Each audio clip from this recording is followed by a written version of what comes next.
કોંગ્રેસના રાષ્ટ્રીય અધ્યક્ષ મલ્લિકાર્જુન ખડગે દ્વારા 6.5 કરોડ ગુજરાતીઓનું અપમાન કરાતા ભાજપ નર્મદા દ્વારા કમલમ ખાતે વિરોધ પ્રદર્શન બેઠક યોજાઈ હતી અને વિરોધ કરી અપમાનજનક શબ્દો માટે કોંગ્રેસે ગુજરાતની જનતા પાસે માફી માંગવાની માંગ કરી હતી।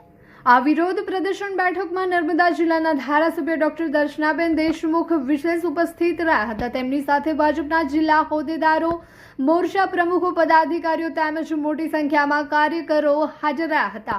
આ પ્રસંગે ધારાસભ્ય ડોક્ટર દર્શનાબેન દેશમુખે જણાવ્યું હતું કે કોંગ્રેસના રાષ્ટ્રીય અધ્યક્ષ દ્વારા ગુજરાતની જનતા અંગે કરવામાં આવેલા નિવેદન અત્યંત નિંદનીય છે। ગુજરાતે દેશના વિકાસમાં અગ્રણી ભૂમિકા ભજવી છે અને ગુજરાતીઓનું આ રીતે અપમાન કરવું એ સમગ્ર રાજ્યનું અપમાન છે। તેમણે વધુમાં જણાવ્યું છે કે ગુજરાતની જનતા કોંગ્રેસને યોગ્ય જવાબ આપશે અને આવા અપમાનજનક શબ્દો માટે કોંગ્રેસે ગુજરાતની જનતા પાસે માફી માંગવી જોઈએ।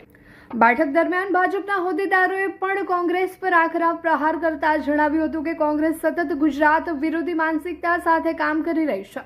ગુજરાતને વિકાસના નવા માપદંડ સ્થાપ્યા છે અને આ વિકાસથી કોંગ્રેસ હતાશ થઈ ગઈ છે। અંતમાં ભાજપ નર્મદા જિલ્લા દ્વારા કોંગ્રેસના રાષ્ટ્રીય અધ્યક્ષના નિવેદનની ઘોર નિંદા કરવામાં આવી હતી। ગુજરાતીઓના સન્માન માટે સતત લડત આપવાની પ્રતિબદ્ધતા વ્યક્ત કરવામાં આવી હતી।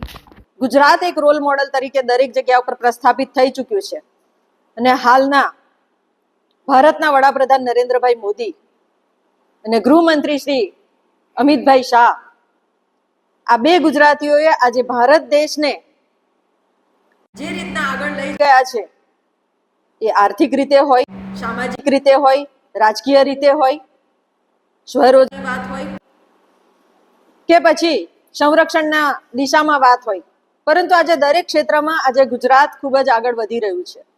ત્યારે ક્યાંક ને ક્યાંક આ કોંગ્રેસીઓને ગુજરાતની જે આ ક્ષમતા છે, ગુજરાતનું જે આ ટેલેન્ટ છે અને ગુજરાતીઓની જે હિંમત છે ને, એ હિંમત એમને ક્યાંક ને ક્યાંક ખટકે છે। પરંતુ આવનારા દિવસોમાં જ્યારે તાલુકા પંચાયત અને જિલ્લા પંચાયતની આ ચૂંટણીઓ આવી રહી છે, ત્યારે આ કોંગ્રેસીઓએ ચેતી જવાની જરૂર છે કે તમારા આવા બેહુદા અને અસભ્ય ભરેલા જે તમારા જે ભાષણોમાં તમે ગુજરાતીઓને જે રીતના તમે વર્તન કરો છો, એ વર્તનનો જવાબ આ ગુજરાતની પ્રજા તમને આપી દેશે અને તમારે માફી માંગવી જોઈએ ગુજરાતીઓની। તમારા આ શબ્દોનો અમે સખત શબ્દોમાં વિરોધ પ્રદર્શિત કરીએ છીએ।